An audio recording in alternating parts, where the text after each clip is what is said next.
Dalam peristiwa gerakan 30 September 1965, terjadi usaha penculikan terhadap 7 perwira tinggi Angkatan Darat. Namun, dari 7 perwira itu, ada satu yang berhasil selamat, yaitu Jenderal A.H. Nasution yang merupakan perwira paling senior di Angkatan Darat dengan menjabat sebagai Menko Hankam Kasab. Lantas, faktor apa yang menyebabkan A.H. Nasution berhasil selamat dan lolos dari penculikan? Silahkan ikuti video ini sampai tuntas.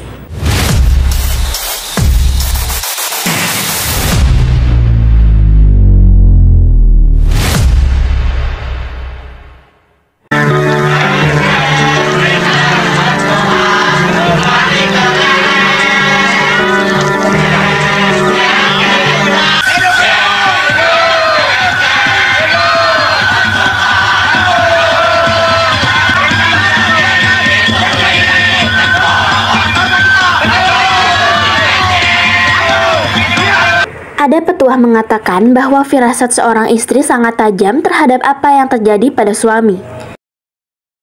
Mungkin itu salah satu petuah yang tepat ketika menggambarkan suasana malam 30 September 1965 di kediaman Menko Hankam Kasab Jenderal Abdul Haris Nasution di Jalan Teguh Umar nomor 40, Menteng, Jakarta Pusat.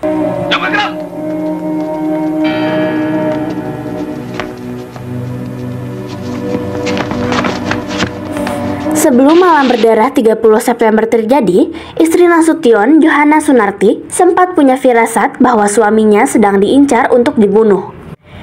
Firasat itu pun sudah disampaikan oleh Sunarti kepada suaminya. "Kamu sewaktu-waktu pasti mau dibunuh, jadi hati-hati." Dengan adanya firasat itu pula, Johanna diam-diam berusaha ekstra hati-hati dan selalu waspada terhadap hal-hal yang berkaitan dengan tugas-tugas suaminya. Sampai suatu hari, firasat Sunarti benar. Pada 1 Oktober 1965, sekitar pukul 3.30 WIB pagi, segerombolan orang yang disebut-sebut sebagai pasukan Cakrabirawa datang ke kediaman Nasution. Udara malam di Jakarta pada saat itu sangat panas. Jenderal Nasution dan istrinya Johanna Sunarti terjaga karena nyamuk yang mengganggu tidur mereka dan sang putri bungsu Ade Irma Suryani. Pada saat bersamaan, sang istri mendengar pintu depan dibuka paksa. Melalui celah pintu kamar yang dibuka sedikit, ia melihat belasan pasukan Cakrabirawa memasuki salasar rumah dengan senjata laras panjang. Pasukan Cakrabirawa dengan beringas memasuki ruangan rumah Nasution setelah berhasil melumpuhkan regu pengaman rumah Nasution. Cakrabirawa.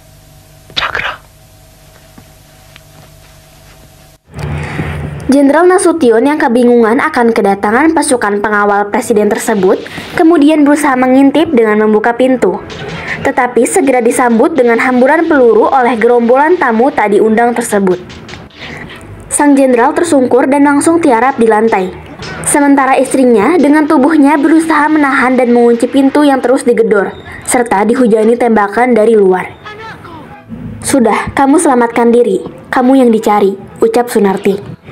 Sunarti cukup lama meyakinkan Nasution, sebab Nasution tak ingin sembunyi sendiri.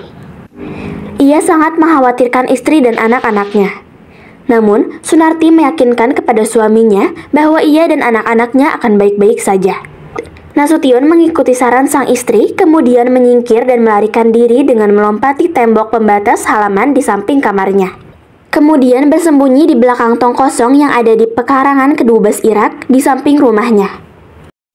Di ruang makan, Johanna Sunarti mengangkat telepon dan berusaha menghubungi Mayor Jenderal Umar Wirahadikusuma yang saat itu menjabat sebagai Komandan Garnisun Jakarta Raya. Namun usahanya gagal karena sambungan telepon telah diputus oleh pasukan yang menyerbu rumah mereka. Saat itu, ia menghadapi kepungan pasukan Cakrabirawa sembari menggendong putri bungsunya yang terluka parah. "Mana Nasution?" "Pak Nasution, beliau di Bandung. Sudah 3 hari di Bandung. Kalian datang ke sini hanya untuk membunuh anak saya."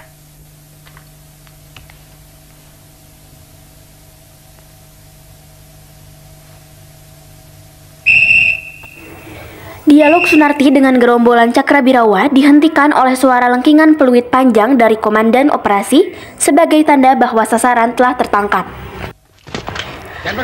Pasukan penculik Aha Nasution hanya mendapati orang yang posturnya mirip dengan Nasution. Pierre Tendean yang berpangkat Letnan 1 Zeni kemudian dibawa oleh para penculik yang berpacu dengan waktu menuju ke lubang buaya.